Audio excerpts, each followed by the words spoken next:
تمام تعریف اس اللہ تعالیٰ کے لیے ہیں جو ہم سب کا پالن ہار، ہم سب کا پروردگار ہے۔ دوستو بزرگوں، میں آپ حضرات کے سامنے ایک نسخہ ایسا شیئر کرنے جا رہا ہوں جو شاید آپ حضرات نے کبھی نہ سنا ہو یا کچھ لوگوں نے سنا بھی ہو،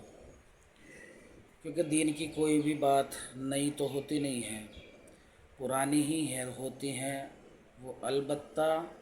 ہمارے پاس وہ بات نہیں پہنچتی۔ تو دوستو بزرگوں، میں یہ کہنا چاہتا ہوں، جو حضرات یہ چاہتے ہیں کہ ان کی کمائی میں برکت ہو، اللہ تبارک و تعالی وافر مقدار میں انہیں روزی عطا فرمائے، تو ان کے لیے یہ نسخہ لے کر کے آیا ہوں کہ ان کو کیا کرنا ہے۔ ان کو چاہیے کہ وہ اپنے منافع میں اللہ رب العزت کو اپنا پارٹنر بنا لیں۔ دوستو بزرگوں، جب آپ اللہ تبارک و تعالیٰ کو اپنے نفع میں منافع میں شریک کر لیں گے، پارٹنر بنا لیں گے، تو ظاہر سی بات ہے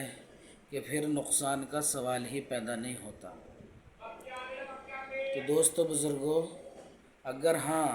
اللہ تبارک و تعالیٰ کسی کی آزمائش ہی لینا چاہیں تو بات اور ہے، ورنہ تجربے سے یہ بات ملتی ہے کہ آج تک جس نے بھی اس عمل کو فالو کیا ہے، اللہ رب العزت نے اس کی کمائی میں برکت عطا فرمائی ہے۔ تو نسخہ یہ ہے کہ ہم اپنی کمائی میں اللہ تعالیٰ کو شامل کریں۔ کس طرح کہ ہم اپنے منافع میں بہتر تو یہ ہے کہ 50% اللہ تبارک و تعالیٰ کو شامل کریں، یعنی کہ اللہ تبارک و تعالیٰ کے لیے، اللہ کے راستے میں خرچ کرنے کے لیے اللہ کا حصہ اپنی کمائی سے نکال دیں، پھر دیکھیں اللہ تعالیٰ کی مدد۔ لیکن دوستو بزرگوں، یہ بات نفس کے اوپر گراں گزرتی ہے کہ کسی نے 100 روپے کمائے اور وہ 50 رکھے اور 50 اللہ کے راستے میں دے، تو یہ جلدی سے یہ بات دل پر گراں گزرتی ہے۔ تو میں یہ کہتا ہوں 50% نہیں تو 25% یا 54 کا مطلب حصے دار اللہ تعالیٰ کو بنا لیں، یا اتنا بھی نہیں کر سکتے تو 10% بھی نہیں کر سکتے تو 5% اگر کسی سے کا اس سے بھی کم میں اگر اس کا بجٹ سے باہر ہو رہا ہے، یا دل کو یہ بھی 5% بھی گراں لگ رہا ہو، تو وہ اور 4% کر لے، 3% کر لے، لیکن آج سے عہد کر لیں کہ ہم اپنی کمائی میں اللہ تعالیٰ کو پارٹنر بنا رہے ہیں، اور اتنا پرسینٹ کا پارٹنر اللہ تعالیٰ کو مقرر کر رہے ہیں۔ مان لو آپ نے 5% طے کیا یا 3% طے کیا، تو ابھی شروع میں اتنا ہی کر لیں، بعد میں جیسا آپ کو تھوڑی عادت بھی بن جائے گی، اس کے بعد آپ 5%، 10% یا 20% بڑھاتے چلے جائیں۔ تو پہلے آپ جو ہے 5% سے یا 2% یا 3% سے ہی شروعات کریں، لیکن بس میں کہنا یہ چاہوں گا کہ ایمانداری سے کام ہو۔ مثلاً آپ کو اللہ تبارک و تعالیٰ نے 100 روپے دیے، تو 100 روپے میں سے اگر آپ نے اللہ کو اپنا 5% کا حصہ دار بنا رکھا ہے، تو آپ 95 اپنے پاس رکھیے اور 5 روپے نکال کے الگ رکھ دیجئے 5% میں۔ پر ایمانداری، کیونکہ تمہارا پارٹنر ایسا ہے کہ اس سے تم کچھ چھپا نہیں سکتے، اس کو ہر چیز کی خبر ہے، تمہارے دلوں کے حال کو بھی وہ جانتا ہے، اس لیے آپ اس سے بے ایمانی کرنے کا تو سوال ہی پیدا نہیں ہے۔ تو ایمانداری سے، اگر آپ کی نوکری 10,000 کی ہے تو 10,000 میں سے 5% جو ہے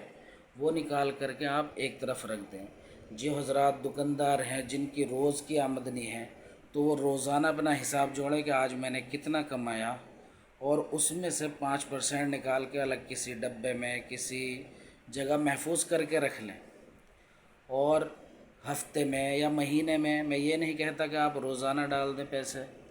ہفتے میں 10 دن میں کبھی بھی آپ اس ڈبے میں سے خرچ کیجئے، जिन की नौकरी जो नौकरी पेशा लोग हैं उनकी नौकरी महीने में मिलती है, तो वो जब भी उन्हें पैसे मिलें तब भी वो उसमें से जो भी उन्होंने हिस्सा मुकर्रर कर रखा है उतना ही निकाल के अलग रख दें। तो अब जो पैसा आपने अल्लाह के लिए निकाल दिया है, वो पैसा आप कहीं भी खर्च कर सकते हैं, मदरसे में दे सकते हैं, मस्जिद में दे सकते हैं, किसी गरीब मिस्कीन किसी को भी दे सकते हैं अल्लाह के रास्ते में। ये नफली सदका होता है और नफली सदका हर जगह लगता है, मस्जिद में, मदरसे में, किसी गरीब को किसी को भी दे सकते हैं नफली सदका। तो दोस्तों बुज़ुर्गों, अगर आप इस तरह करेंगे तो इंशाअल्लाह इससे आपकी कमाई में बरकत भी होगी और आपके नफ्स पर अल्लाह के रास्ते में ख़र्च करना ये बोझ भी नहीं लगेगा, क्योंकि आपको तो ये मालूम है कि जो डब्बे में पैसे रखे हुए हैं ये तो मुझे देने ही हैं। हाँ, इसके अलावा आप जो खर्च करना चाहें आपकी मर्ज़ी, लेकिन अगर आप कुछ भी खर्च ना करें तो यही काफ़ी है कि आप बस इंसाफ के साथ, ईमानदारी के साथ जितना आपने कमाया उतना उसमें से 5% निकाल के आप अपना अलग रख दें। और मैं ये नहीं कहता कि रोज़ डालें, महीने में, 15 दिन में, जुमे को, कभी भी आप इसमें से खर्च कर सकते हैं। तो आप, ये मेरे तजर्बे की बात है, हम भी ख़ुद तजर्बा करते हैं इस चीज़ का। अब मेरी जो तनख्वाह है, मुझे जब तनख्वाह मिलती है, हम उसमें से जो परसेंटेज हमने तय कर रखा है वो निकालते हैं अल्हम्दुलिल्लाह। और जैसे किसी महीने में निकाह हो जाता है या कोई किसी ने हदिये में 100-200 रुपये दे दिए हैं, तो अगर हमें 10 रुपये भी मिले हैं तो उसमें से भी हम 5% का हिस्सा निकालते हैं ईमानदारी के साथ। अल्हम्दुलिल्लाह सुम्मा अल्हम्दुलिल्लाह, अल्लाह का फ़ज़ल है कि हमने तो इसका तजुर्बा किया है कि अल्लाह ने जो है बरकतें दे रखी हैं। और आप लोगों के मुंह से भी कहते हुए सुना है कि इन हज़रात की कमाई में बरकत होती है, लेकिन बरकत के लिए जो है हमने इस तरह का काम किया हुआ है। वरना बहुत से हज़रात ऐसे भी हैं हमारे स्टाफ में कि उनकी बरकत नहीं भी होती है। तो ये कमाई में बरकत नहीं होती इस वाली में, बल्कि अगर इस तरीक़े को अपनाएंगे, अल्लाह के रास्ते में ख़र्च करेंगे, तो क्योंकि अल्लाह तबारक व तआला का वादा है 10 गुना दुनिया में 70 आखिरत में मिलेगा।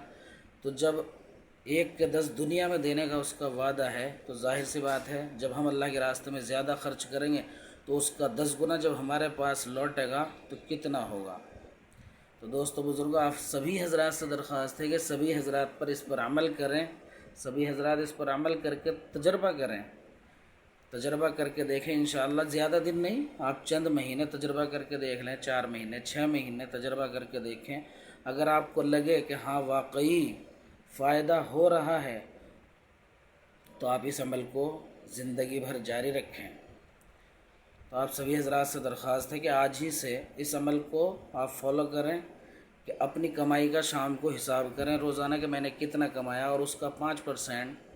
और 5% नहीं, अगर अल्लाह ने तुम्हें ज़्यादा तौफीक दी है 10%, 20%, जितना भी कोई कर सकता हो उतना निकाल के अलग रख दें। अब जब वो अलग एक साथ अगर पैसा आदमी देता है ना जेब से निकाल के, तो थोड़ा सा ज़ोर पड़ता है। तो ये बहुत आसान तरीक़ा है कि जब हमने पैसे निकाल के रख दिए अलग, तो ये तो वो ख़ुद खा नहीं सकता, ये तो उसे देने ही देने हैं, तो इन पैसों को देना उसके लिए बहुत आसान हो जाएगा। अल्लाह ताला हम सबको अमल की तौफ़ीक़ अता फ़रमाए।